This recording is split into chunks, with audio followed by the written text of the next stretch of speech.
highly significant moment. Even if you haven't been keeping up with my channel lately, I find myself in a Carrera GT. So that in itself is a very significant moment. However, if you have been following my channel lately, you'll know that, well, the internet has been blasting me to get one ever since our trip down to the south of France, when Sam kindly announced it to the world that this is on the radar as potentially the next car, or at least one of the next cars. So first of all, before I turn a wheel, before I even turn this thing on, I gotta say a massive thank you to Dean at Redline Cars. These guys are up near Harrogate. It's not every day that someone says come and drive our Carrera GT. Also, they've got some fabulous stock, so genuinely just come and check these guys out. Really friendly, super helpful. Anyway, it is time.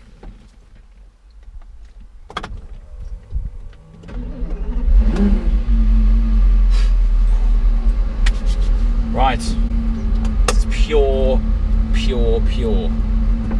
Also, the key with a Carrera GT, because these carbon clutches, super lightweight, tiny clutch, you actually set off with no throttle at all, which is a bit counterproductive to conventional cars, but that's the way you do it.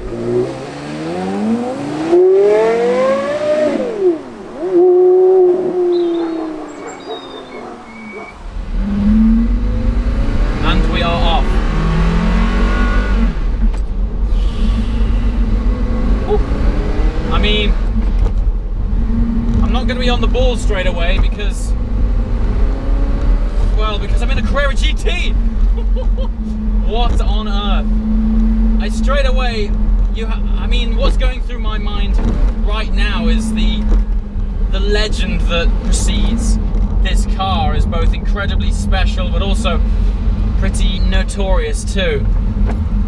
It's just one of those cars that demands respect.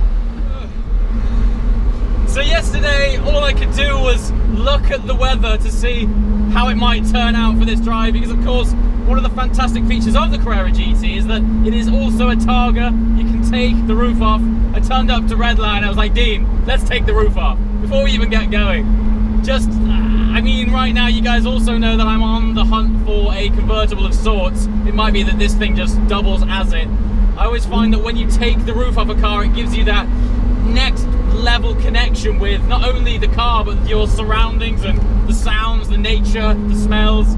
So that, for me, is a big tick towards this car, that the roof comes off. Now, for those of you who might not be too familiar with this car and why it is incredibly significant, I sort of feel obliged to tell you why this car is so fabulous and why the chances are we're never going to see a car like this again. This goes all the way back, actually in, I think it was around 1992, yeah, that far back. Porsche were actually commissioned to develop a Formula 1 engine. Yeah, you see where I'm going with this. The V10 engine in the Carrera GT originally started out its foundation as a Formula 1 engine, right? Now that actually didn't really happen.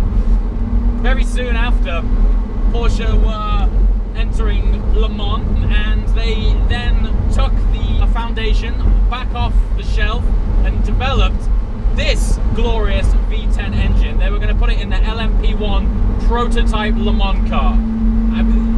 The significance of that story alone is just phenomenal. This block is a thoroughbred V10 Porsche race car engine through and through. It was never ever intended to end up in a road car. Okay? So you've got this fabulous Le Mans engine developed by one of the world's best car manufacturers, and at the time best race cars in the world. And then the FIA changed the rules on the series that this engine was ultimately going to form part of, which left them with one of the most fabulous engines that mankind has ever known, with no car available for it to go into.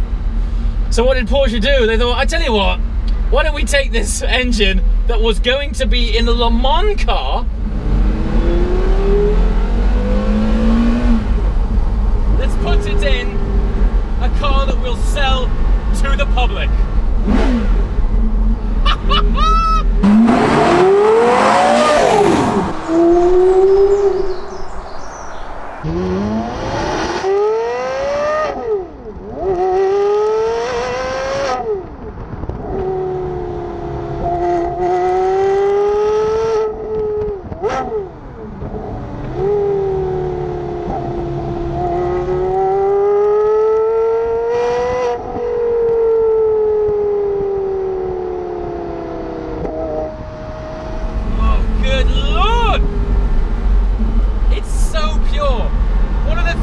picking, I mean, you know, I'm not going to take any liberties with this car. It's not my car, it's not a press car.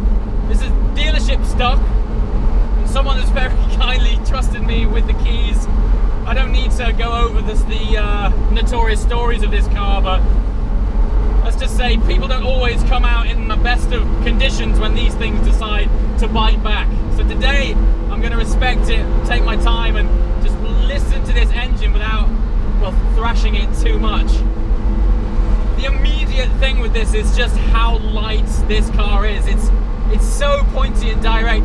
This car, this is a 2003 model.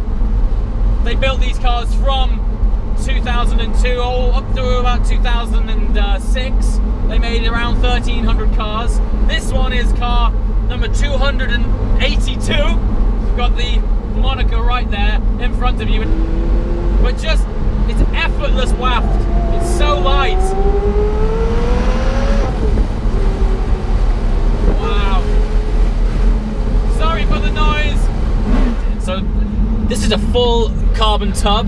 If you're familiar with the interior of a 918, either by being in one or by pictures, you can very much see the inspiration of the design of that car coming straight from the DNA of this. Even the sculpture of the carbon between the seats here, this beautiful bridge, it's all very much the DNA of what has formed their next hypercar. Of course, that's what this is.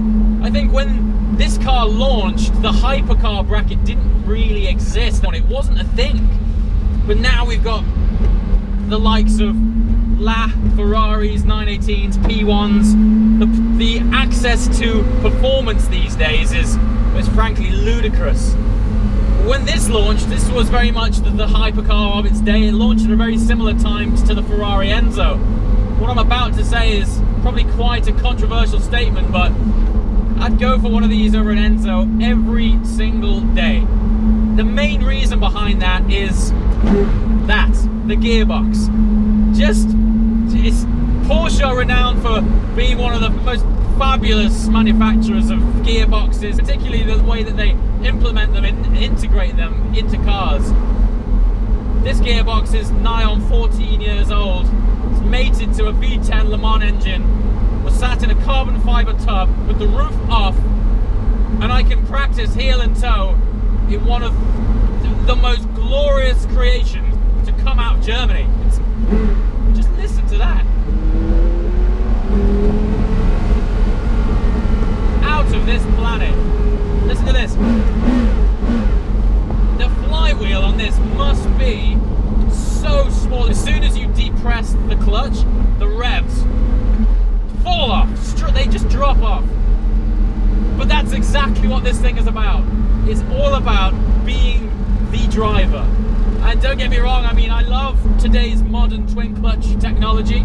It's phenomenal, and as access to daily performance, you just generally can't beat it. But I recently stepped out of the McLaren 720S. If you've watched that review, you'll know that the performance of that bent my internal organs. The diaphragm will compress against the seat. This is 14-year-old tech, and that immediate performance, it's not on tap. It's not regularly on tap as it would be in a car like that. But I also said it's equally not the car that you're going to bring out on a sunny weekend to set your arse on fire. This thing, oh God, to sound like the sort of generic old school journalist, but this is man and machine at its finest. Good Lord, you could pedal this all day long. I think the legend that has surrounded this is preceding it more than ever. I mean, I'm gonna say it, this is the car that Paul Walker died in. This is the car that a friend of mine went in to have his gear knob refurbished, and the guy that had fitted it took it out for a test drive and shakedown and wrote it off. It put him in the bush because he wasn't concentrating enough. I know friends who have had these things and they talk to me like it's a split personality. Like if you don't treat it with respect, it might literally kill you. But I'm super happy to say that while I feel undertones of that when I get up the revs, I'm in driving this, you know, fairly chilled, being able to talk to you fairly perfectly normal dialogue and enjoy what is, as far as I'm concerned, one of the most significant pieces of automotive history.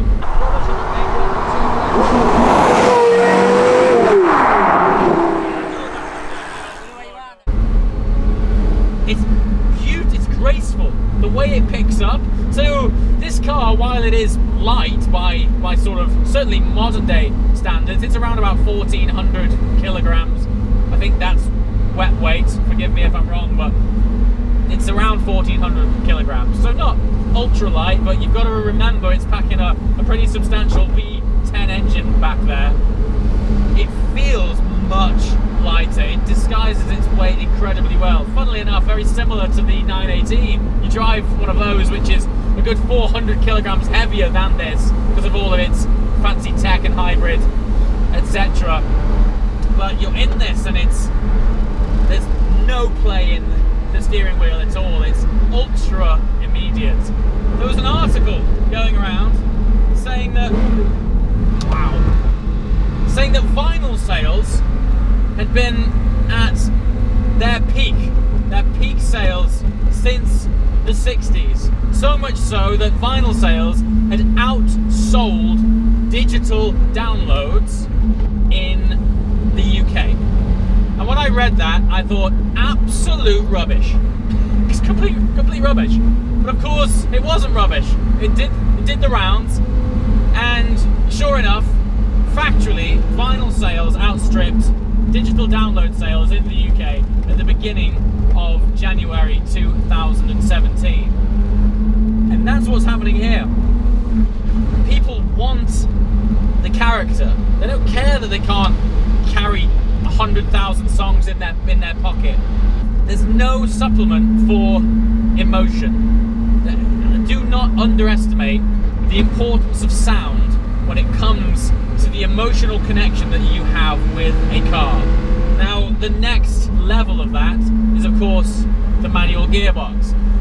To be able to have something so organic connected to something so pure and raw is a feeling that I need a thesaurus. I need a thesaurus to tell you just what a primal feeling it is piloting something so special and knowing that every input is entirely down to you. When you change gear, you are interacting directly with that engine, directly with that drivetrain.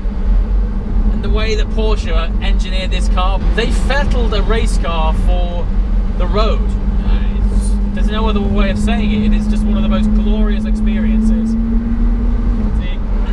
They say you shouldn't meet your heroes, but today I've met one of mine and I am absolutely besotted by it, and thankfully just not let down at all. In fact, if anything, unfortunately it's made me want one even more. As always guys, thanks for watching. I'll see you next time. Ciao!